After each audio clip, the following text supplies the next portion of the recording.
Hello. Hi, how are you? What's your name? I'm Fortunate Mandijiza. Okay, Fortunate, you can go ahead with your pitch. Thank you. We don't just sell cakes, we sell memories. Grab a cake from us and we'll give you something to sing about. I'm Fortunate Mandijiza, the founder of Chelsea Cakes. We noticed how difficult it was to get a quality bakery that would provide constantly a great tasting product. And hence, we are the solution to our target market. The demographic and psychographic composition of those who consume baked goods cannot be restricted because it is huge. It cannot be restricted by gender, ethnicity, class, because it cuts right across. Cakes and snacks almost show up anytime there's a celebration. From March to October, on average, we have about 38 orders giving us a revenue of about $707. And with much more exposure, our company is set to gain 19% in revenue. And with our target market across the borders, our company can make approximately $5,700 a month in Ethiopia and $2,600 a month in Ghana. So we would want Chelsea Cakes to be present in those countries, especially at functions where most of the Zimbabweans would attend, by having agents in those countries. And the countries are mainly South Africa, United Kingdom, United States, Canada, New Zealand, Australia. I'm looking at the name of your company, Chelsea Cakes. Can you tell us, why did you choose that name? My daughter is called Chelsea, so I chose to name it after her because I'm building a legacy for her. Nice. And here I have chicken, potato wedges, and some salad. How does this relate with Chelsea Cakes? Okay, so us as a company, we have grown and diversified. We've seen a hit as from August this year, when we had to incorporate the snack part of people's celebrations, because people would come and they want cakes, and then they are asking you if you also provide the same service of the snacks. And it's something we're just doing in low quantities, but we decided to really fully incorporate together. We offer you the cake and the snacks together. So even in our revenue, it peaked from August when we started including the snacks.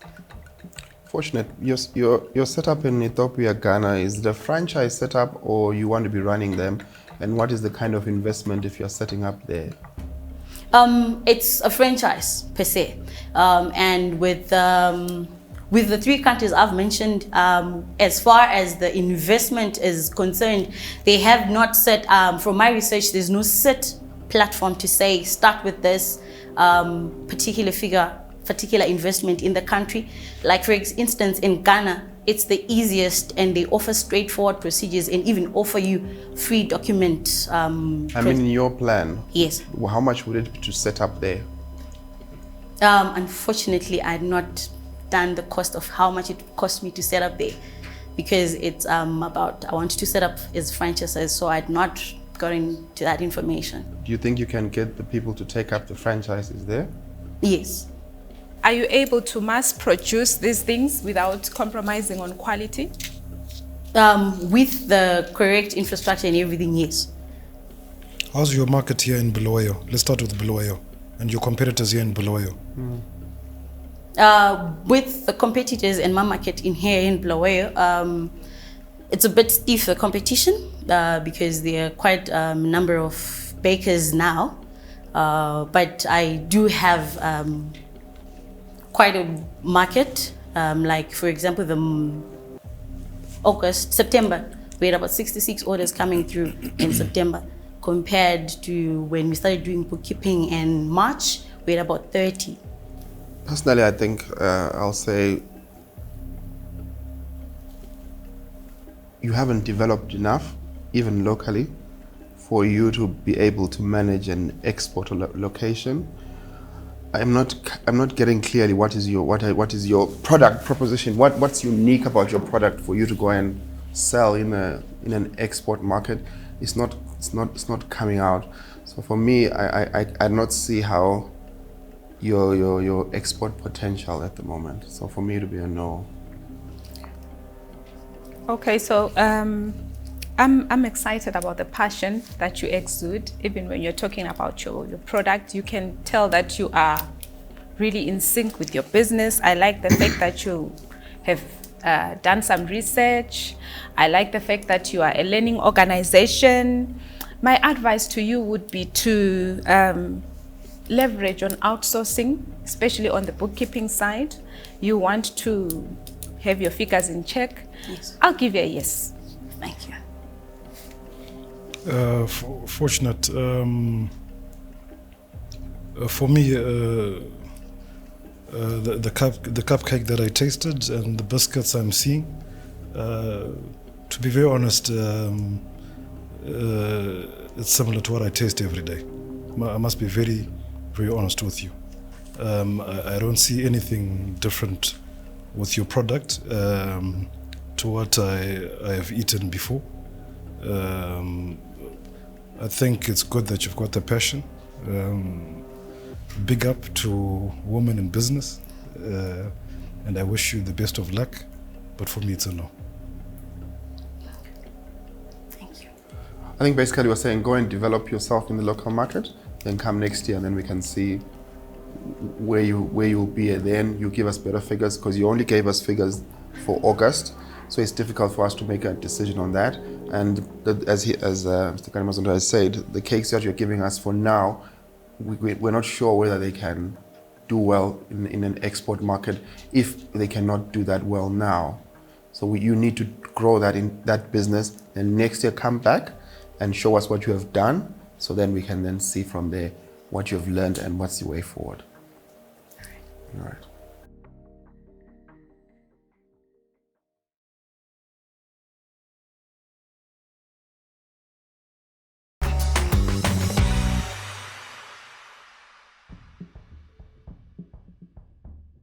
My name is TINASHE MUGABE. I'm the founder of ZHOU Investments, trading as ZHOU. ZHOU Investments is a company which is registered and operating in Zimbabwe. We are into herbal medicines and health services. Our products include herbal capsules, herbal powders, herbal teas, creams and lotions, and we have soaps. Our market is, we are not only limited to a specific group of people, but we have a variety of people who are interested in our products. Our market it includes those people who are living in the areas we are operating in, which are households, sportsmen and women, research institutes, health shops, and government institutions as well. We use various methods of reaching out to our markets. We use social media, it's website, Facebook, Twitter. Then we use word of mouth. We also use, we distribute flyers. We have seen a steady increase in our customer base, which has also contributed to our revenue. Since with the inception of the project in 2017, we have managed to record a 20% increase in revenue. That was in 2018, then 23% in 2019, and we are yet to figure out how much we have made so far. Okay, TINASHE, in an era where everyone is talking herbal, how different are you? How different are these products from the ones that are already in the market? The difference is that we listen to our customers. So we try to make products according to what the customers request for. So we, unlike other companies which just produce something and they say, okay, we are selling this, we have done the research and we have questioned and we have observed over time what our customer needs.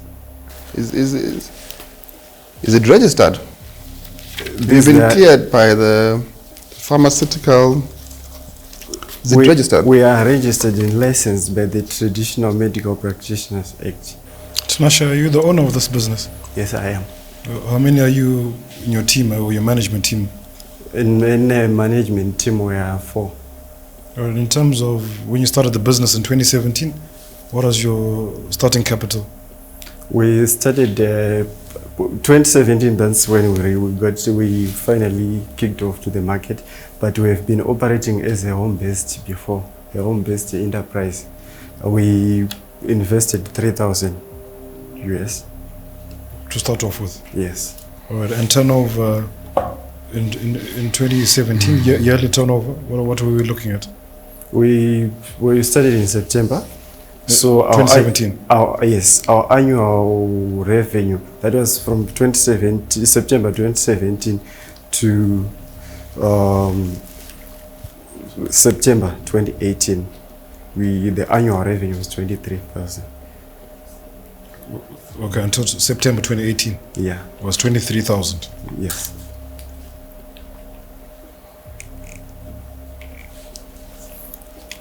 In terms of your gross margins, your profit margins? Yeah. What happened is we like so much has been put into packaging, and we were also trying to fix our laboratory. So in that year, we didn't record much of profit. So our profit it was 6.3 for that annual. 2018. Revenue. Yes. End of 2018. Yes.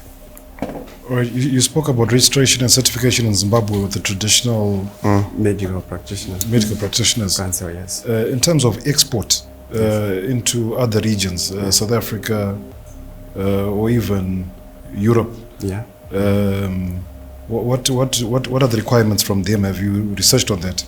They have the same board in that, but once we have registered here in Zimbabwe, and we have an advantage because our company belongs to one of the association which is based in South Africa.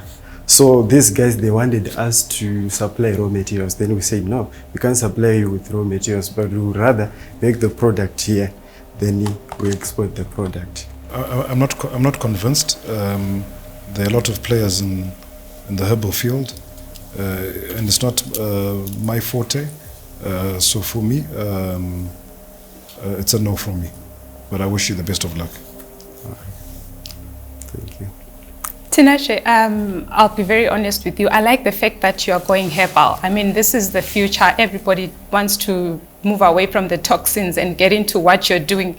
So first of all, I want to congratulate you and say you're onto something. However, I am not convinced about your value proposition. Like your unique selling point, it's not enough for you to say that you listen to your customers. That is what sets you apart. I mean, in an era where everyone is talking herbal and everyone is doing this, surely you must have something. You must give a promise to the market to say, if you buy Cofex, this is my promise to you. I mean, it must be something that is convincing. You don't want people buying out of curiosity or out of pity. You want to retain customers. You don't want just customers just buying one thing. And another thing, I'm not convinced when you now start to say you are using your hunch, your gut feeling when you're doing the mixing. You need to go back to the drawing board, do some research, get the quantities, know how many percent of this, because if we're going to the export market, surely they're going to interrogate that. And like I said, you're onto something big, but for now it's a no for me. I have the same feeling too. I know a lot of players in the herbal who manufacture herbal products who have, because of the way they manufacture, it's not scientific. They are failing to register with the main association, and if you can then refine your product, register with the main association, I think of pharmaceutical products, I think that will enable you to export. I don't think you can export something where you don't know what quantities of what are there and how you consistently make sure that every product does not have an overdose. I don't think you can export that completely. That's why I think where you wanted to export, they just wanted the ingredients, because I don't think a product like this can be accepted to cross the border. So I think we need to go back, fix all your manufacturing process, make sure that it's a certified one by the pharmaceutical, then probably next year you can then take off. I just think it needs patience. Instead of you rushing, let's be patient, work on how we can fix our manufacturing instead of making one handful of ginger and so much of parsley. Know what quantities in the parsley we want and measure it before we put it into our grams. If you want 2 grams of parsley, we know what is the composition of that parsley and measure it to make sure it's consistent. Things like that. I think we need to refine that first before you can then export, because it's a very difficult area to export in already. Yeah. Thank you. And finally, what you say? Not yet. Not yet. Yeah. So, Tinashe, because you have 3 no's, you have not made it to the next round. But like I said, you're onto something. Thank you.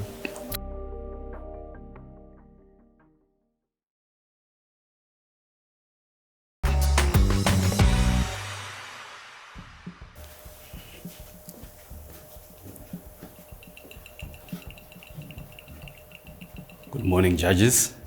Morning. Morning. My name is MUFARO RUZIVE and I'm here representing Vertical Capital. I'm the CEO and Portfolio Manager. Go ahead. The problem, the new normal requires an income stream that is uncorrelated to the performance of the general economy, as well as funds that are managed by other financial institutions.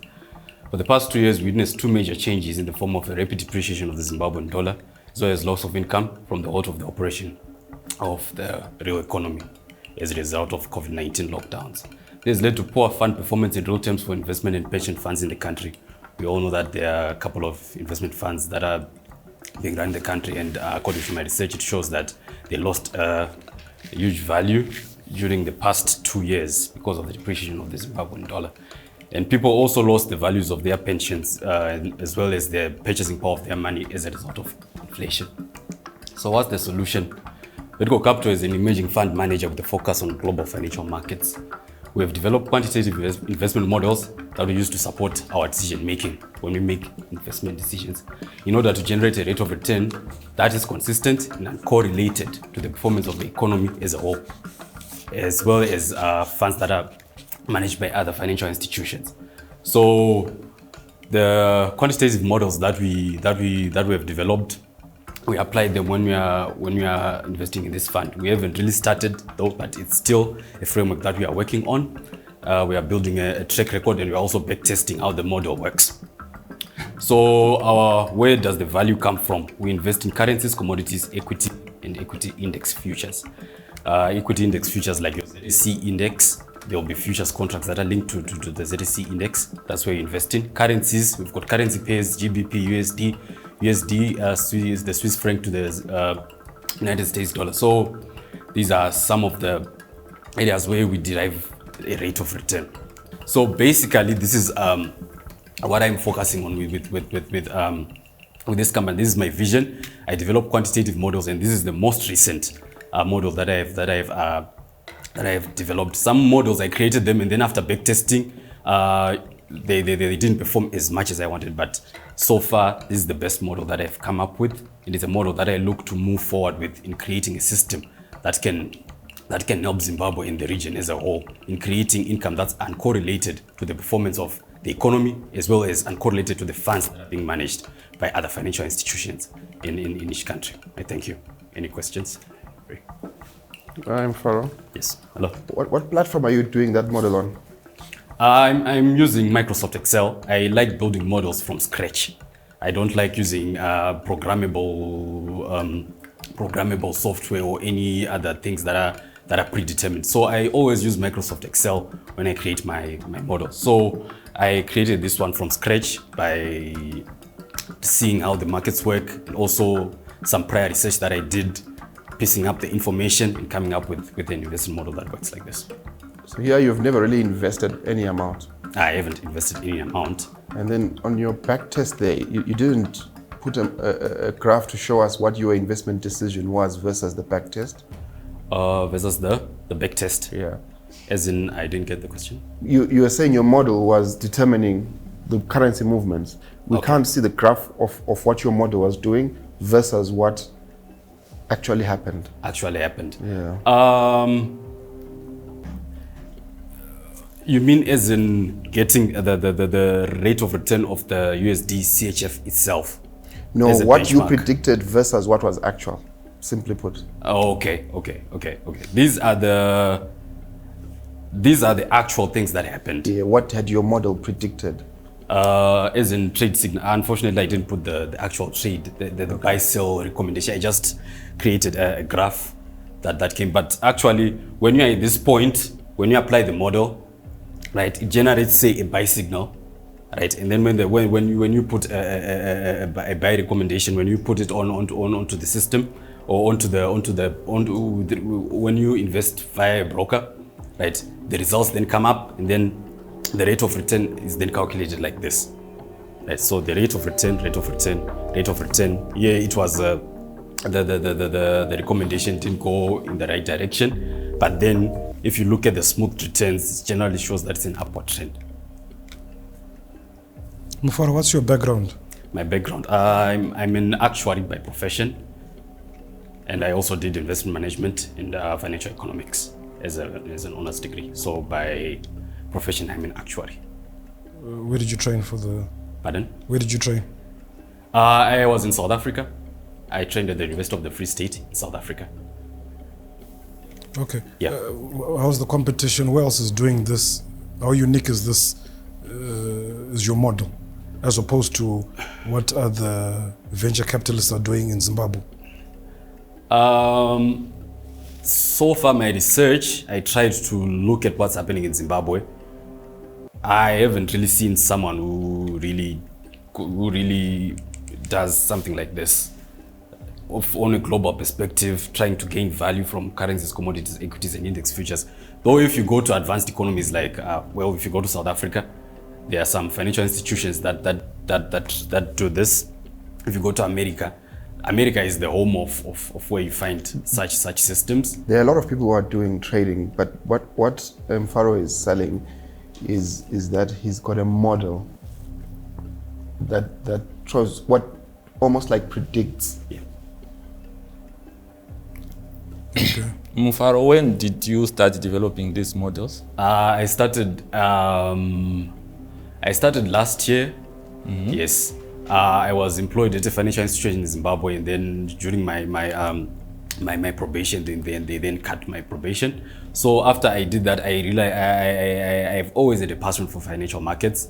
I then sat down and started looking at options market. I also have some models that are based on the options market. In terms of deployment, do you intend starting here or in SA? I intend starting in Zimbabwe. Okay. That's one of my priorities. Actually, if you look at the beginning, it's Zimbabwe centric. For me, the idea is bright and brilliant, and what is lacking for me is the implementation. Okay. You're also not clear how long it took to develop the model. All right. Unfortunately, I will say no. For me,